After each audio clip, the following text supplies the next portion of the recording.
In a quiet corner of the city stood an old, slightly worn-down house. It was not luxurious.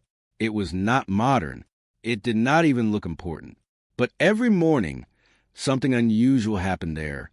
Old people arrived. Some walked slowly with trembling hands. Some were pushed in wheelchairs. Some came with nothing but a small bag and a broken heart. And every single one of them had the same story. My children don't want me anymore. The woman who lived there was named Amina. She was not rich. She was not famous. She was just kind. She opened her doors to anyone who had nowhere else to go. No questions, no judgment, no rejection. Only one sentence from her. You are safe here now. At first, people in the neighborhood thought she was strange. Why would anyone take in old people nobody wanted? Why would she spend her money feeding and caring for strangers? But Amina never explained herself. She simply cooked, cleaned, and cared for them like family. Every morning, she would wake up early, make tea, and walk from room to room asking softly, "Did you sleep well?"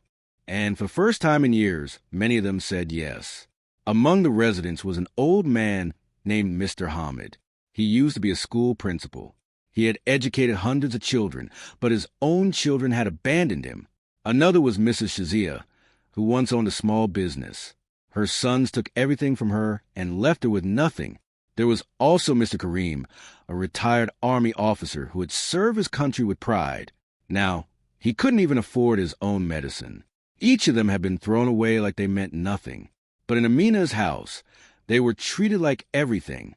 They ate together. They laughed together. Sometimes they even cried together. It became more than a house. It became a small family built from broken pieces. But not everyone understood. Some neighbors whispered, "She is wasting her life. Old people are a burden. She will regret this one day." Still, Amina never responded. She only smiled quietly and continued her work. One evening, something strange happened. A luxury car stopped outside her simple house. No one from that street had ever seen such a car before. A well-dressed man stepped out. He looked uncomfortable, as if he didn't belong there. He asked one question. "Is my father here?" The entire house went silent. Old Mr. Hamid slowly stood up from his chair. His hands were shaking. His eyes widened as he whispered, "My son." Amina watched quietly from the doorway. She had seen many painful reunions before, but something about this one felt different.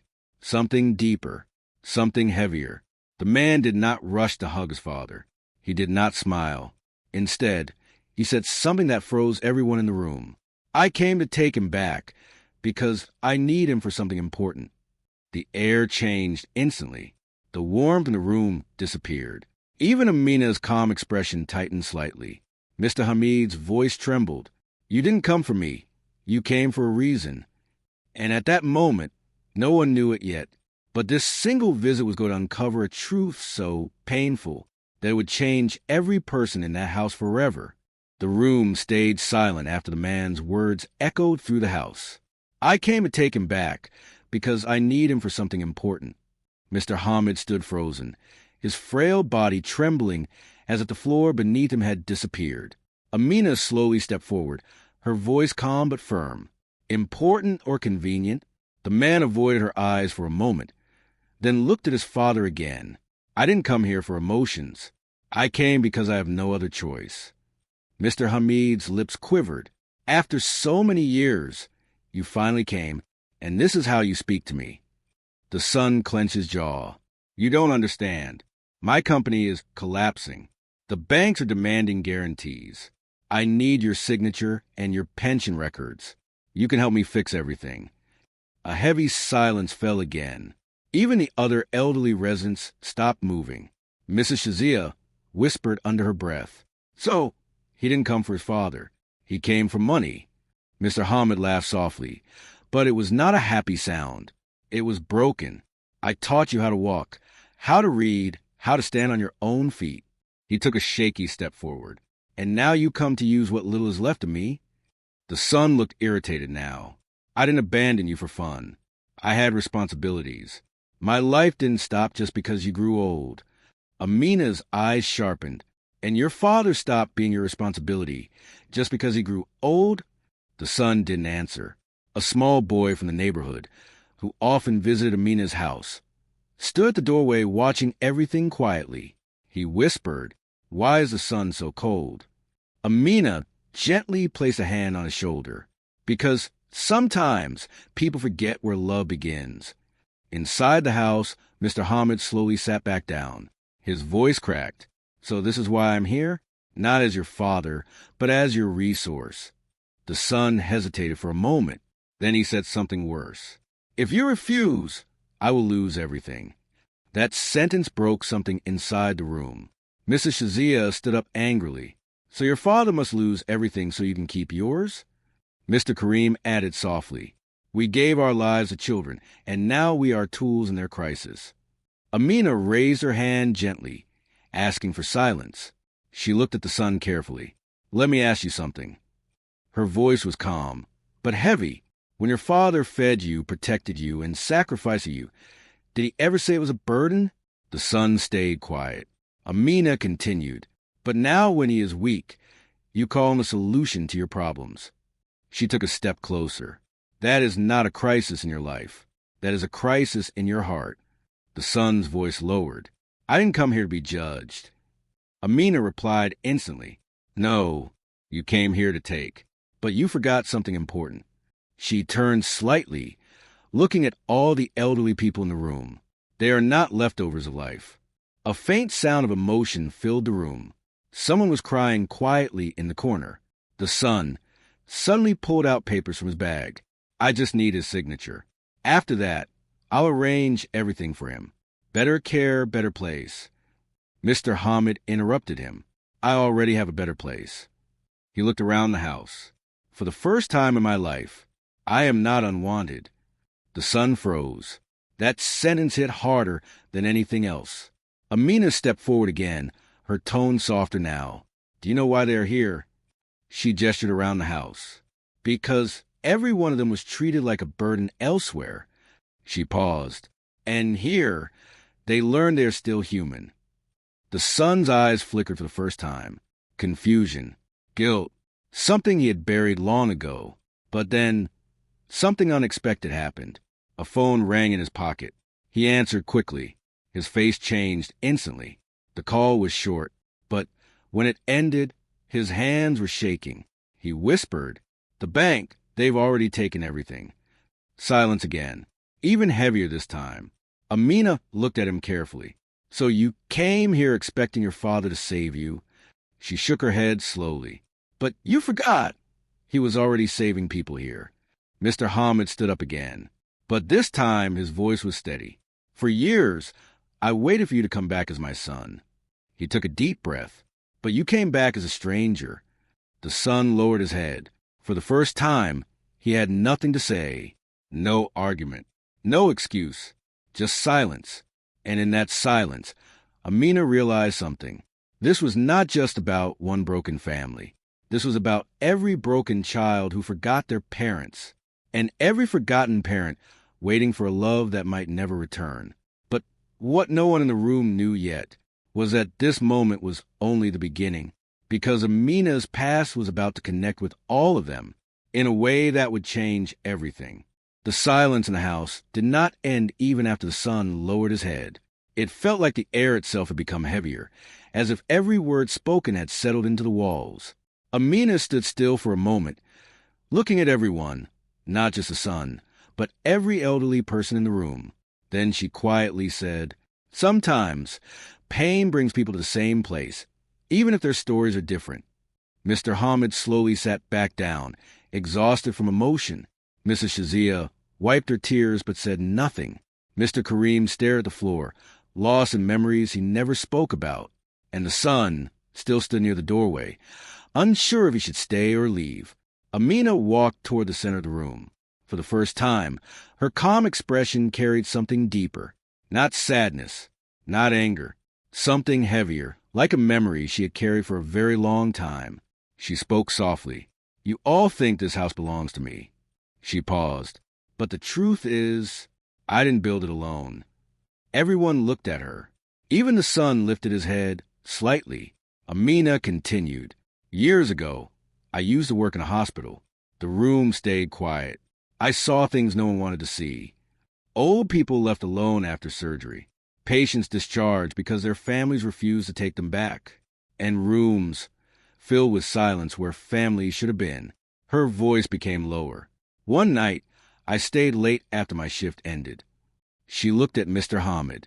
I saw a man sitting outside the hospital gate, holding a small bag.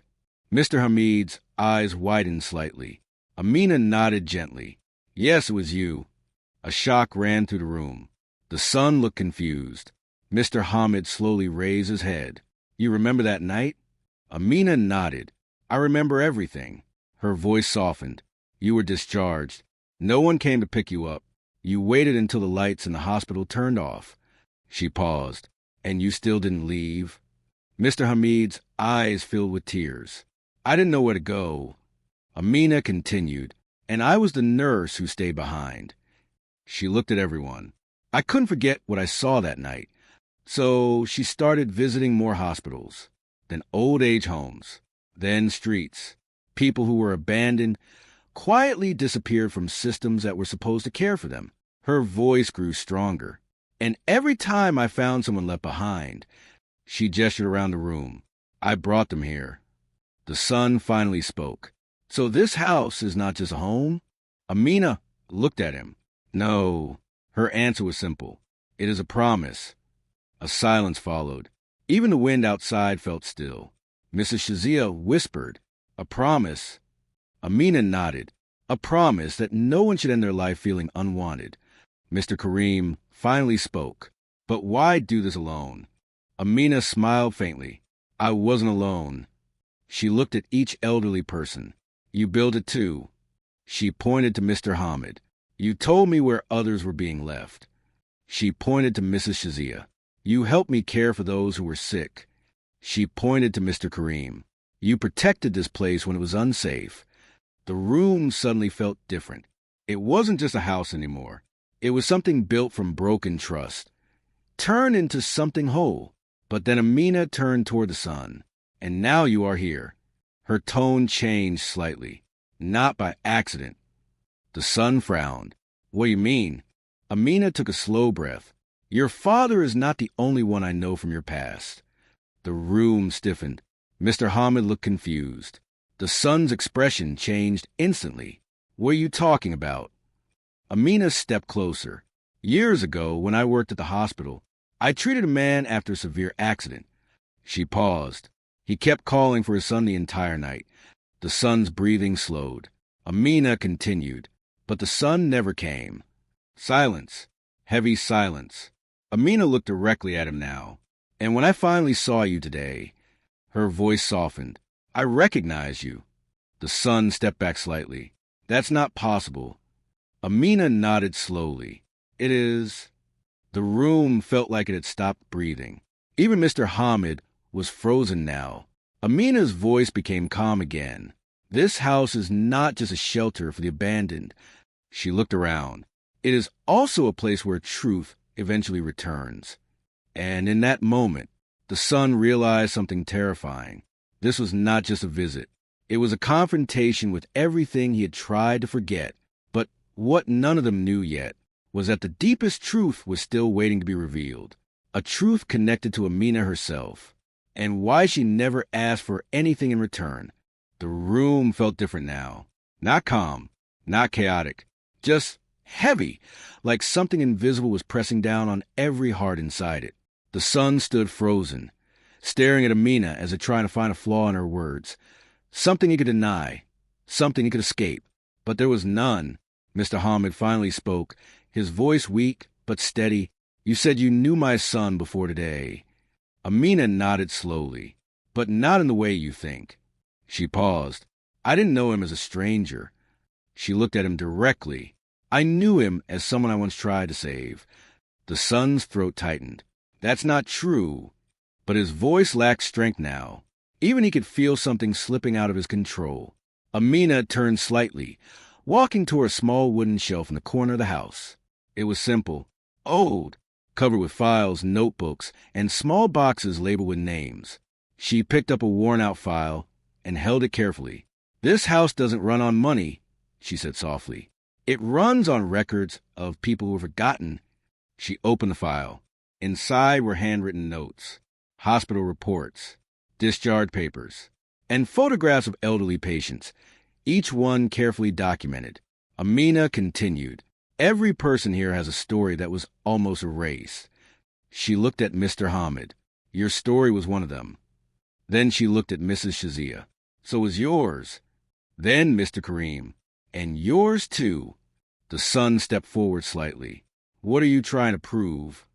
Amina didn't answer immediately. Instead, she closed the file and placed it down. Then she said something that made the room freeze again. "I am not trying to prove anything." She paused. "I am revealing what was already true." A long silence followed. Even the air felt like it was waiting. Amina turned back toward him. "When your father was abandoned at the hospital years ago," her voice lowered, "you were contacted." The son's eyes widened slightly. A faint shift in his posture, something he didn't expect. Amina continued, "The hospital called you 3 times. She raised one finger. "You didn't answer." A second finger. "You didn't call back." A third finger. "And you told them to handle it professionally." The son's face tightened. "That's not how it happened." But his voice was no longer certain. Amina nodded slowly. "I was there." She pointed gently at her chest. "I heard the call myself." Mr. Hamid looked up sharply. "Is this true?" The son didn't respond. For the first time, he couldn't. Amina stepped closer. "And when I saw him sitting outside the hospital that night," she paused, "he wasn't just waiting for care." Her voice softened. He was waiting for his child to come. The room felt unbearable now. Mrs. Shazia began crying quietly. Mr. Kareem closed his eyes. Even the small boy outside the door stopped moving. The son finally spoke, but his voice was broken. "I had responsibilities. I couldn't just drop everything." Amina looked at him calmly. "No one is asking you to drop everything." She paused. "But you did drop someone." Silence. No response. No defense. Just truth sitting heavily between them. Then Amina said something that changed everything. "I didn't bring these people here just to feed them." She looked around the room. "I brought them here because they were still waiting for love that never returned." She turned to the son again. "And I thought maybe one day someone would come back not for money." She paused. "But for forgiveness." The son's eyes flickered. Something inside him cracked slightly. Not anger, not denial, something closer to regret. But then something unexpected happened outside. A loud sound, a sudden commotion near the gate. The small boy ran in. A lot of cars are coming. Everyone turned toward the window. Headlights filled the street. One by one, not one car, many. The son's expression changed immediately. He whispered, "They found me." Amina didn't react. She only looked at him. "Who found you?" He stepped back. "My investors, the bank." I didn't tell the full truth. His voice shook now. "I used my father's identity for loans." A shock ran through the room. Mr. Hamid stood up slowly. "What did you do?" The son's voice broke. "I didn't think it would collapse. I just needed time." Amina closed her eyes for a moment, not in anger, but understanding. A painful kind of understanding. Then she said softly, "So that is why you came today." She nodded slightly. "You didn't come for him." She looked at Mr. Hamid. "You came to escape consequences."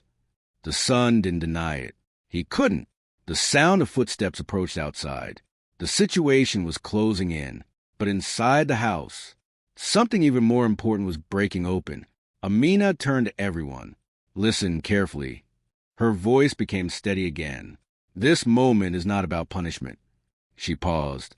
"It is about truth finally reaching the people who were left behind." And then she said something no one expected. "I am not letting anyone leave this house today." She looked at the son. "Until everything is faced." The room went completely silent. Even the chaos outside seemed distant now. But what was coming next was not just confrontation. It was revelation. A truth about Amina herself. That would make everyone in that room cry, for a completely different reason. The headlights outside the house grew brighter. Voices echoed from the gate. But inside, everything felt strangely still, like the world had paused just long enough for truth to fully surface. The son stood near the doorway, breathing heavily, caught between running away and finally facing what he had caused. Mr. Hamid remained seated, but his eyes were no longer just sad. They were exhausted, like a man who had carried silence for too many years. Amina slowly walked toward the center of the room again, but this time her steps were slower, heavier, like each one was pulling something from deep inside her. She spoke softly. I never told anyone my full story. The room stayed quiet. Even the wind outside seemed to slow down. Amina continued. Before I worked at the hospital, I had a family too. She paused. A husband, a son. The son looked up sharply. Something about her voice changed everything.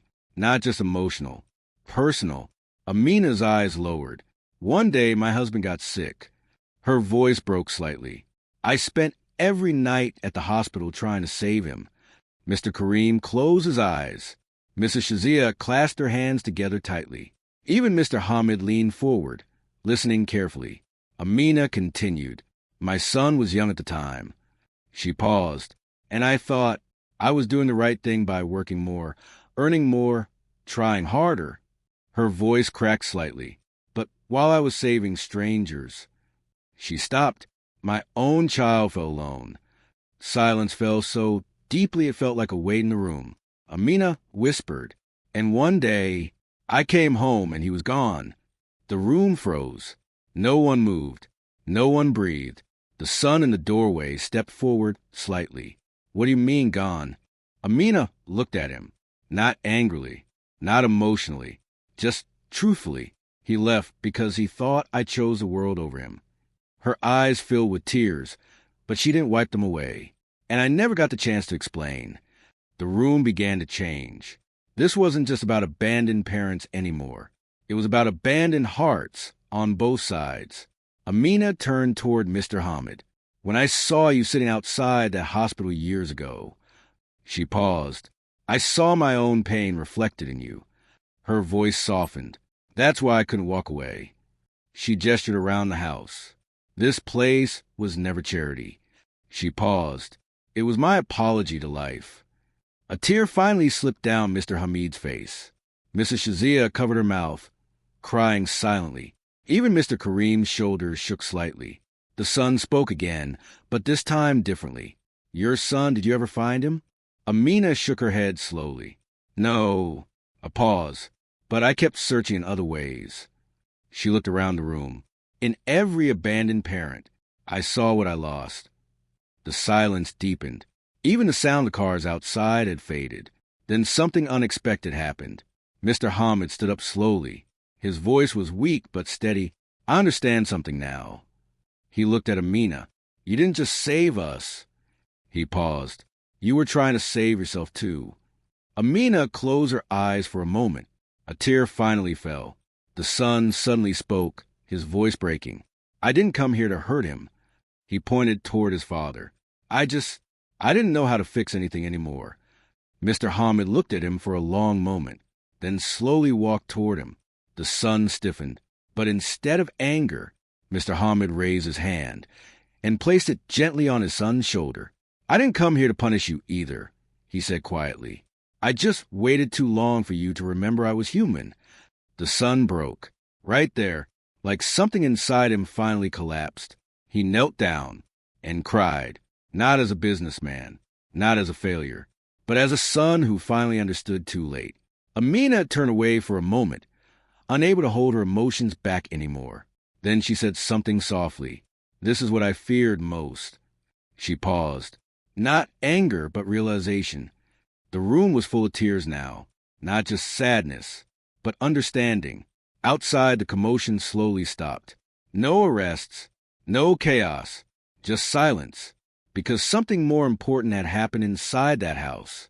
A broken son had finally seen his father. A broken father had finally forgiven his son. And a broken woman had finally spoken her truth. Amina looked at everyone one last time. Her voice was calm now, If love had been a little earlier, none of this pain would exist. She smiled faintly through tears. But maybe it's not too late for what remains. The house stayed quiet for a long time, but it was no longer a place of sorrow. It had become something else. A place where truth finally arrived, and where forgiveness finally began.